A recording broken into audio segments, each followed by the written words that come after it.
Just na mobeka TREBLE ga.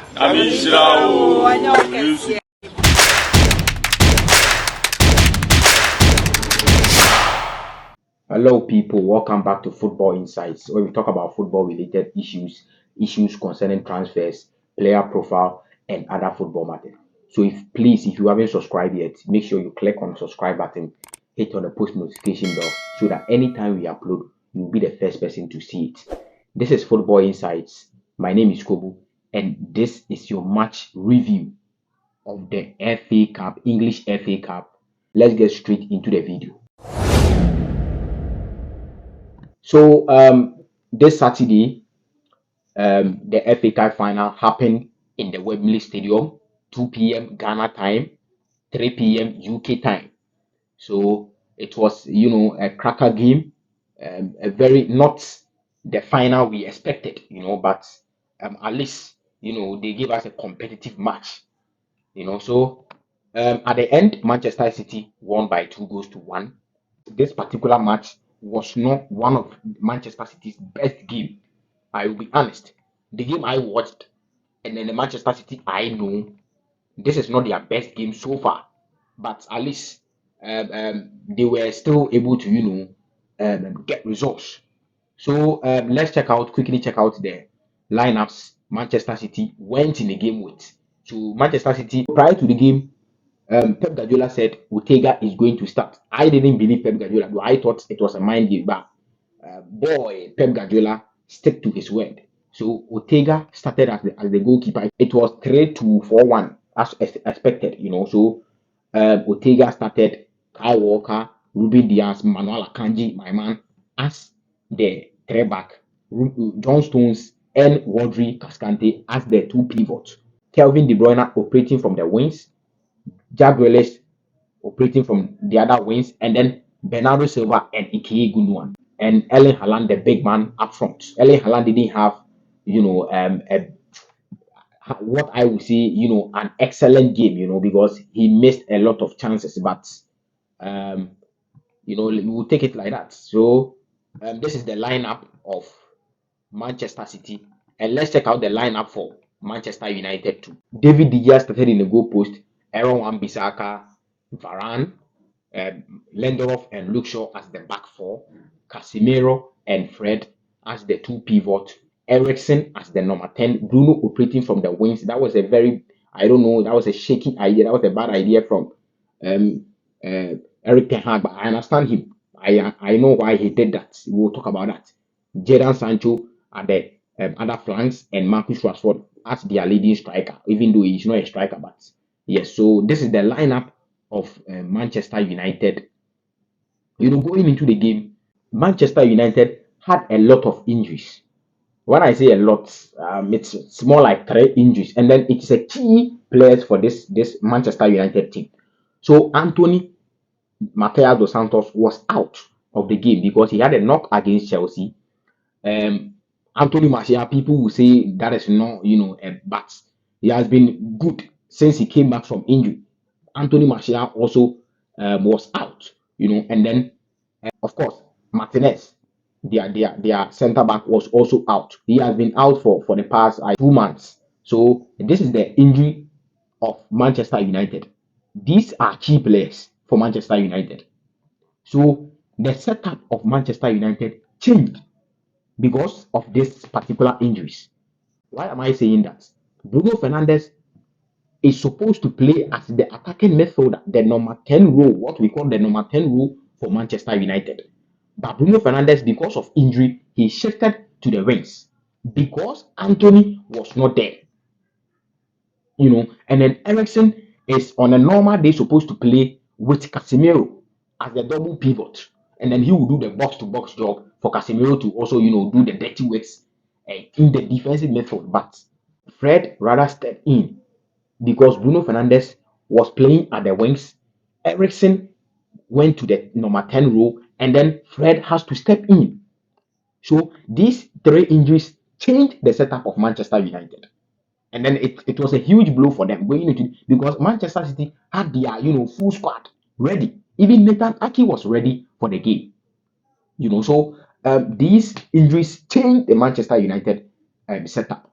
And then going into the game or at the starting of the game, just 12 seconds, a long ball was sent across by Ortega, Kevin De Bruyne, going for the first ball, and then boom, that was a bullet from Ike Gundogan. You know, Ike Gundogan has been, a season finisher for Pep Guardiola. I have been saying this for a very long time. For the past 4 seasons, Ike Gundogan has been, a season finisher for Pep Guardiola. He has been scoring goals after goals after goals whenever, and this is key, whenever the season is coming to an end. 10 games to the end of the season, 12 games to the end of the season. That is where Ike Gundogan steps up. I don't know what Pep Guardiola tells him whenever a season is coming to an end. I don't know how he does it, but he has been a season finisher for Manchester United because he has been scoring goals like a centre forward. So Ike Gundogan, that was a brilliant ball because of course, he's a senior player, captain of Manchester United. He has learned a lot. He's a young coach too. He coaches at the academy of Manchester City. So a brilliant player, a brilliant midfielder. So that was a bullet from Ike Gundogan. I won't lie, that was a bullet. And then in this goal, I will blame Lindelof and Varane. What were they doing? The defense of Manchester United, was symbolic. I feel the defense let Manchester United down. The defensive line of Manchester United. Wan-Bissaka was not great. Varane policed Erling Haaland, so to speak. That is what we will say. But the whole defense line or the whole defensive line was not brilliant for Manchester United. The attack was a little bit, good because they had one or two chances, but the defense was not good. And I feel that is what let Manchester United down, honestly. So United were sleeping in the game. They were not up for the game. In a final, you have to keep the ground running. When the whistle is blown for the game to start, you have to take or you have to set up the tone. But United was not doing that. They were sleeping in the game for that those or that 12 seconds, and then Manchester City punished them. So that was a brilliant goal from Ike Gundogan. So the game went on, and then all of a sudden a penalty incident happened. That was a cross, and then Wan-Bissaka, got a touch on his head, and then the ball hits Jack Grealish's hands or Jack Grealish's hand. So this was a controversial penalty by Portieni. I felt it was a penalty. Honestly, the game I watched, I felt it's a penalty. People were saying the hand of Jack Grealish was, in a natural position. So when it is normal, when you go for an air ball, of course, your hand is going to, raise a little bit. That is a natural position. But watch the video very, very, very well. When Jack Grealish went up and then Wan-Bissaka got a touch on his head, Jack Grealish immediately he was trying to raise this hand of his a little bit up, and that is a penalty because you have shown clearly that you have a little bit control over your hand. So whenever you do this, it gives an impression that you want to use your hand to play the ball, and that was a penalty. I don't know how people watch this football or how people watch the game, but this is a penalty. And then it was a brilliant call from Portieri. Thanks to the VR. VR is there to support and then to correct these kind of mistakes. So that was a penalty for Manchester United. Bruno Fernandes, of course, slots the penalty in, and then that was 1-1. And then from there, the game tension started, raising. So the referee, where I felt the referee didn't handle the game well, or the controversies was too much, was Fred. Fred committing fouls after fouls after fouls. In my opinion, Fred shouldn't be on the pitch for 90 minutes, or for even 70 minutes. Fred should have been shown a red card. He has been committing fouls after fouls after fouls, and then he gets a yellow card on the 70th minute. And then I feel that was a bad decision, or that was a bad refereeing from Paul Tierney, because Fred was, going in for a silly tackle that as a football pundit, I don't understand. So that is where I feel the referee, didn't do well. And then the Fred KBD penalty, um, also a controversies, or a lot of talks about Fred and the KBD penalty. But I feel the referee got it right, because I personally I feel there wasn't a close touch, or a serious contact there for the ball to be a penalty. That is that I didn't see the ball as that. So I feel Portiani also did well in that situation. The Fred KBD penalty. I feel that wasn't the penalty. It was too soft. A player like Fred and a player like Kevin De Bruyne, and this particular touch or this particular contact, Kevin De Bruyne, come on, that wasn't a penalty. I feel there was a little bit dive from Kevin De Bruyne. If you won't call it dive, at least it was too soft for Kevin De Bruyne to fall. So that wasn't a penalty at all. So um, going into the second half, around early second half, then that was a brilliant cross from Kevin De Bruyne. Kevin De Bruyne going into the game. I was talking on one radio station, and I said that the focus shouldn't be on Erling Haaland only. People have been focusing on Erling Haaland. These guys are guys who can punish you.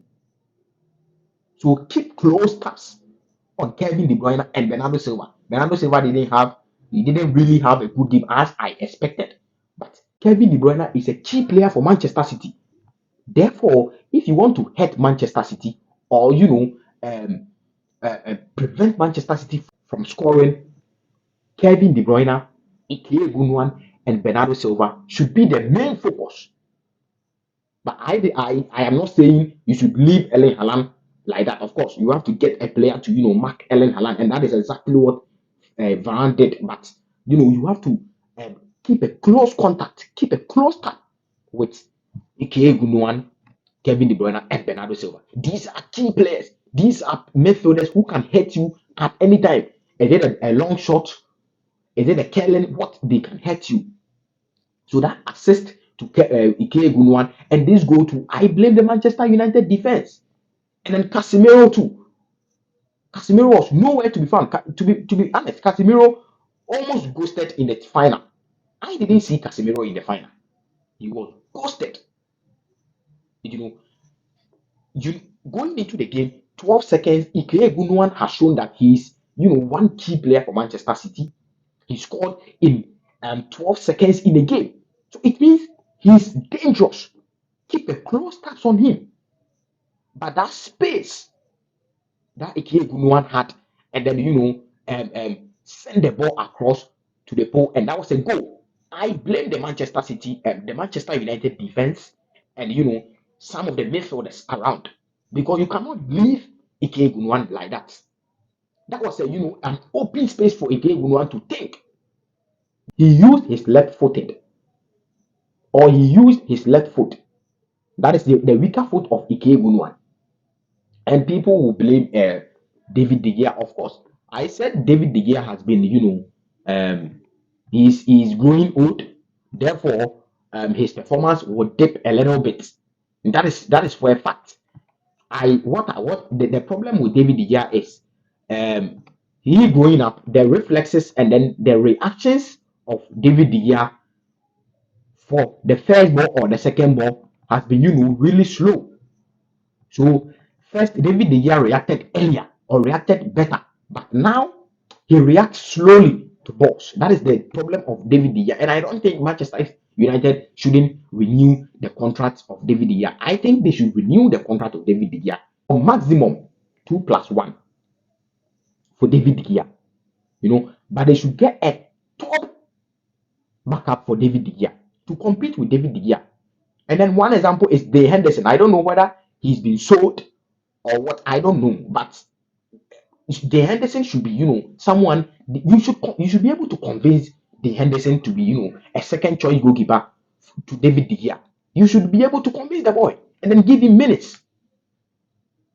I don't feel they should sell David De Gea. No, that is not a good idea. But of course, we understand his reactions, his reflexes has been, a bit slow lately, and then he has been doing mistakes. That is true. That is fact.